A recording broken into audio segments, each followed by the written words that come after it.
This is Mad Mandy. Nah, I don't want to We've restarted. I'm sorry. I restarted. It's live. You can't not. Is it live? It's totally live. This is Mad Mandy. Is that why I'm going to go back and edit it? I'm going to edit all this out.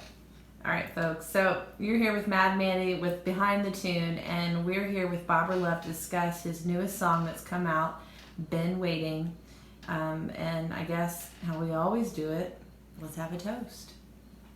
Bobber? Is this a cash beer? Not tonight. Tastes kind of like a cash beer. What are you drinking? What did you get me? This is yummy. I don't know if this could be tradition or not, but I'm drinking Dogfish Head 120 minute, the Holy Grail, which I did in the last interview too. So I don't know if maybe every interview I'll drink one of these because it's probably my favorite beer in the world. And I'm sorry, what was the name of that company again? Dogfish Head. And you are drinking a Knuckle Up Porter. It's danky. I'm glad you like it. I picked it out especially for you because I knew you would not like the Holy Grail. I'm not it's that too holy. much of a sock in the jaw for you. Yeah. I appreciate why you love it, but yeah, it's too much for me.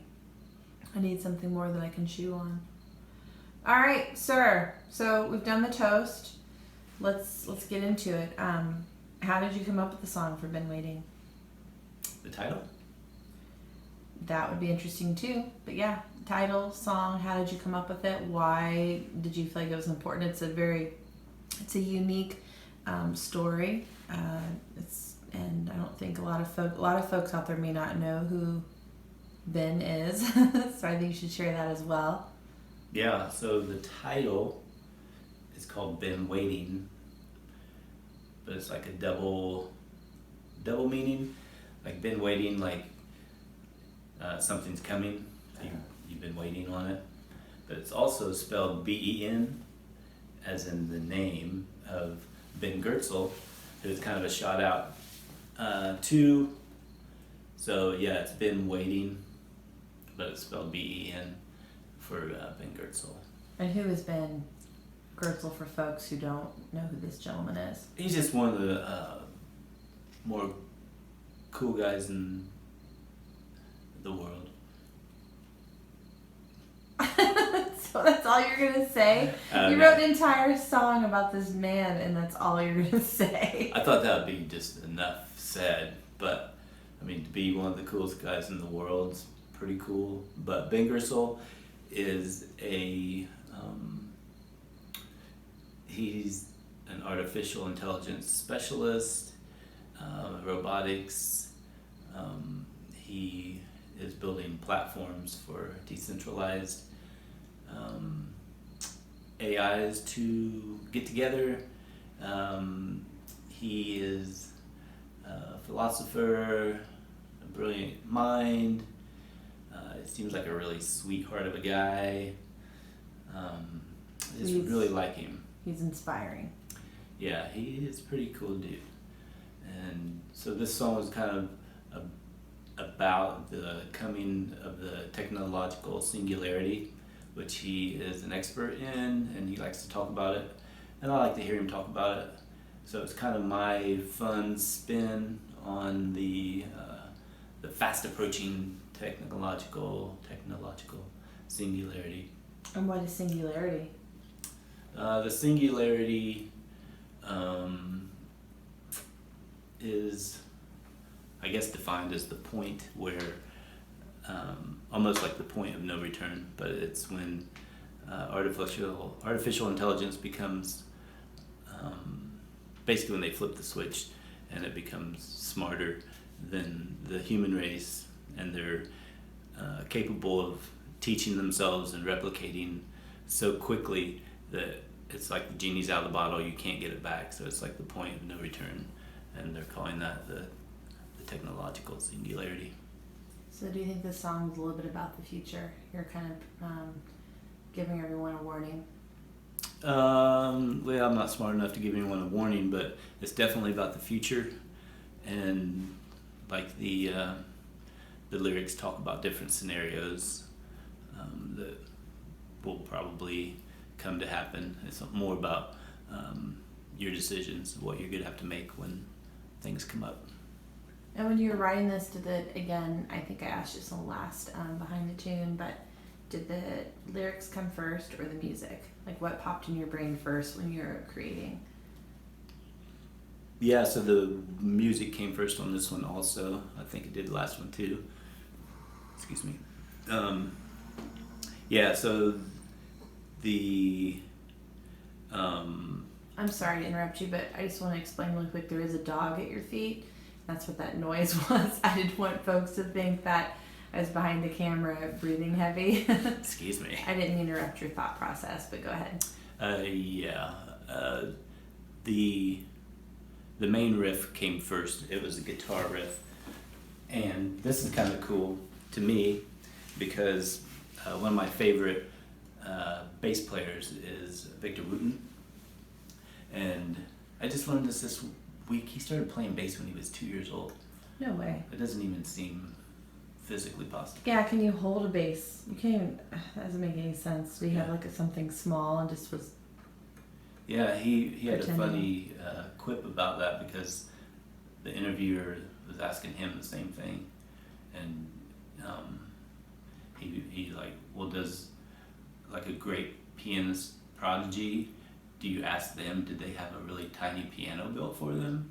Like, no, they just played a regular piano. So that was his answer. But anyway, he has an older brother, Reggie, who kind of taught the whole family of Wootens some stuff. And Reggie he slaps guitar. And so this was kind of a shout out to him in my rudimentary way. And he uses a muffle like I do. And so the main riff was a slap like that.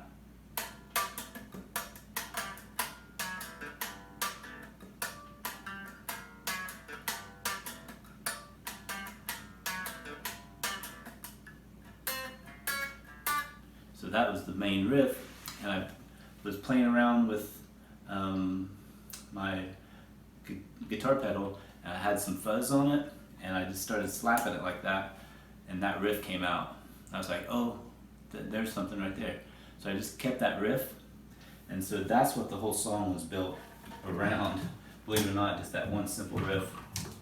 And that was a straight homage to Reggie Wooten and the whole Wooten family. And so that's how it started, and then I kind of just mirrored that with the bass guitar, which, I mean, basically it sounds the same, but it kind of went,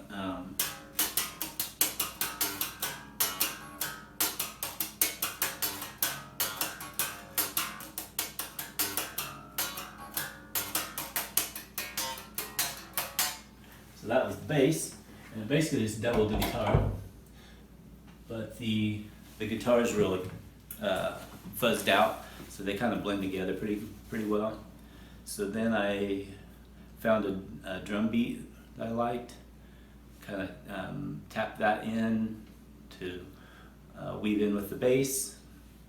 Then I played a little bit piano part, and the song actually starts with the piano part, the intro, and it's kind of like a funky shuffle bass or a piano part. It's kind of staccato-ish. I don't know the right terms for that. So it kind of starts with that, but the actual main riff was the slap guitar part. Did you play piano growing up as a kid? I did not. We had a piano in the house, so I always kind of fiddled around with it. But I never played seriously. My grandma played. She could play by ear. I listened to her a lot. Grandma Eileen. And then, I didn't play as a kid. What's the story? I've heard a story before from someone else. There was a piano where you worked, I think fresh out of high school. And wasn't that like your first exposure of just getting to play, like for you? I think it was possibly, weren't you working for your father, like selling cars or something? and there was a piano at the office or somewhere hidden, and that's where you first kind of discovered that you were into the piano? Yeah, I did. One of my first songs I wrote was on the piano, but that will be another interview. Okay. All right. So the video, it's super unique. Once again, you've incorporated artwork by your children. You can see them off and on throughout the video, and a lot of different mediums thrown in your video. So do you want to kind of dive into that and share like how that came about, how it became where it is now? Yeah, so the video is very pieced together. I wasn't even sure it would all come together. And just for posterity, we are quarantining right now, so everything was kind of done in-house. Yeah, we should bring that up just for historic purposes, but I mean, we're in a pandemic, and you've been creating 2 videos so far during the pandemic, so you've just been stationed home creating this stuff with whatever materials we have on hand. Yeah, that's what I was going to say. This video is just kind of stuff we have around the house. Basically, 0 budget. Seems like there's one thing I bought for it, but I can't remember. So, yeah, it was just... my son actually had a robot suit, and we just started with that. It's like, put that robot suit on. Let's film something. So we filmed the part where he's taking the man or the machine, putting them together and saying, do you want a man or a machine or a symbiotic flow? And he opens his hands and there's a flower there. So the whole video started with that scene. But I think we should step back just a second and talk about the song before we get to the video, because the lyrics are a lot of the song. So the hook is they have a good memory, so you better be nice. Is a thing I saw Elon Musk say one time. He was talking to Joe Rogan, and they were chatting, and he was like, "Yeah, they got a pretty good memory, so you better be kind to them." And he was talking about the AI, the robots. So I laughed, and I thought that was funny. So that was kind of the verse, or the chorus of this song. The hook was, they got a good memories, so you better be nice. And that was the whole, just like the song started with the slap so dark guitar. the lyrics all started. So the song came first, and then lyrics. All the lyrics started with the hook. That is they got a good memory, so you better be nice to them. So that's how it all built. And then I was just thinking of different scenarios, and kind of as us humans, what we're going to decide to do. So we have a lot of decisions to make when there's actually someone bigger and smarter and faster than you. What are you going to do? So combine with them, travel the galaxies with them, because they can probably figure out space travel pretty quickly. The simple things like just figuring out health. Would you just want to be really healthy? So you got the extremes from the simple things to the very big pictures. And the kids themselves, I mean, if they want to link up with the AI, then your own kids are no longer going to be your kids. They're going to be infused with technology, so they will kind of lose their sense of who they are, their identities, which could be a really strange thing for a parent to let your kid go like that. So, what would you do? I mean, did you answer that question in your song? What would I link up with the AI? How would you handle it? Yeah, if AI started taking over. I mean, is that question answered in your song? What you would do? Are you singing to the masses? Or are you singing for how you would respond? Well, it's more of a lighthearted view of it. So I don't know how I will respond. I think a lot of it really will be predicated on how we build the AI. And that's Ben Goertzel's take, is he wants a really kind, gentle beneficial, malevolent AI. So if we can build that, then I would probably love to join them. But if they're controlled by some evil government and they're just wiping out humans, of course I'll rise up with the humans and fight them. So you're hoping for more of like a Mrs. Doubtfire version of AI. For the record, the only movie I ever got up and walked out on, I've watched thousands of movies. There's one movie I got up out of the theater and was like, this is not for me, and walked out, Mrs. Doubtfire. So I will not answer that question. Okay. I feel like I hashed up some emotions there for you. My apologies. Mrs. Doubtfire, me.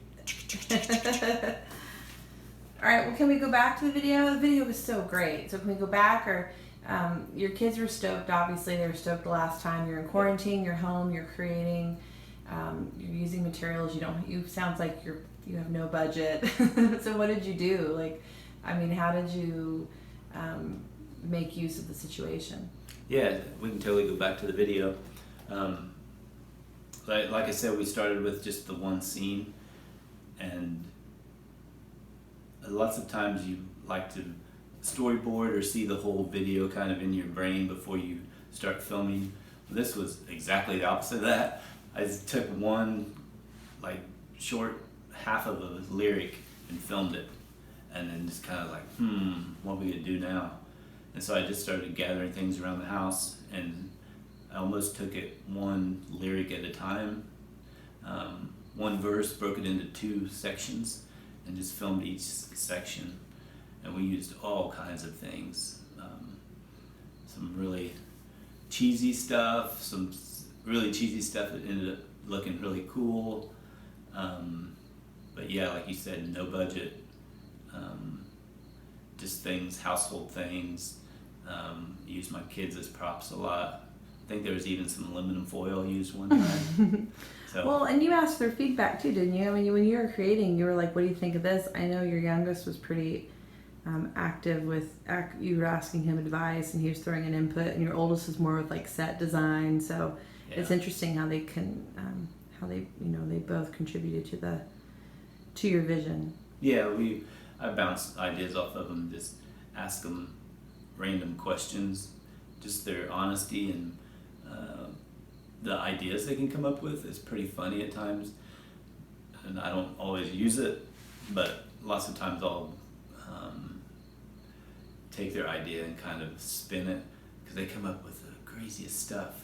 The little kids can just, their imagination's pretty wide right now. Well, they're so fresh, they just got here. Yeah, so nobody's stomped them down yet. Yeah. That's great. So, is there anything else you want to add? I feel like the best thing for folks to do is just the moment they get done doing this, watching this interview with you, is if they haven't already, to watch the video, because it's definitely out of this world. It's a different take. I'd like to, how a lot of times you'll take a dark topic and throw some humor into it. So it's interesting. Is there anything else you want to add to leave the video for people to understand more about your vision and kind of what you're trying to get out there, like the purpose?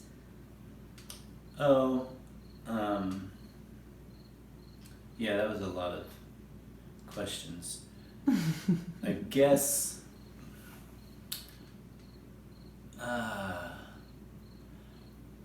sometimes art to me is just art, and you can get out of it whatever you want. So I'm not going to be a preachy artist or like try to tell people what to think or give people advice. Most of my music and art is just going to be art itself, and you can interpret it however you want and hopefully get some sort of smiles out of it. But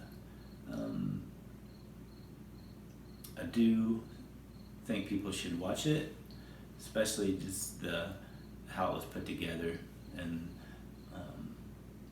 just the creativity from the kids, and just the low budget. Maybe give somebody some inspiration that doesn't have a big budget, and you can still make a music video, and it's still lots of fun. And there's lots of people making lots of art, but for me, making art's about having fun. It's like a way to express yourself, but me as a person, I'm not a blue person, so even though that's my favorite color. So I like to make fun art and colorful and visual and bouncy, so Bouncy. yeah. Well, and what a great time to be making bouncy art during a pandemic when you're stuck at home. There's like a whole new wave of stuff, I feel like, infiltrating everything, and you're a part of that. There's like, it's going to be interesting. It's a whole, life is completely different right now, and it may stay this way for a very long time, so your perspective is important. Yeah, I mean, you gotta stay positive and do the best you can. I think that's any rational person would probably come to that conclusion. All right, so to wrap it up, I always like to ask some rando question that no one's expecting. So here's the question. Are you ready? What is your favorite brand of kickers? Like, if you had to wear any shoes in the universe, and shoes are, some people really serious about your shoes. I've gotten the impression that you are, just by the different shoes you wear, you have like this thing about what shoes you have on. You're kind of particular. Well, wow, that's a lot. Yes, a lot of questions. I'm wordy. You kind of worried. Chatty. A little chatty. Yeah. I want to know a lot of stuff. Well, Do more. hands down, my favorite shoe are Vans. I've been wearing Vans for going on 40 years. Why? That's why did I hope I look scared on the video, because I was a little bit. I feel like I just got in trouble. I started BMX racing when I was 10, and my mom bought me a pair of Vans, and I've loved them ever since. So I wear Vans a lot, and they're definitely hands down my favorite brand of shoe, or kickers as you like to call them. Yeah, we're kickers. Yeah. Well, Bobberlove, once again, amazing. Thank you for sharing a little bit of your brain with us this evening. Thank you.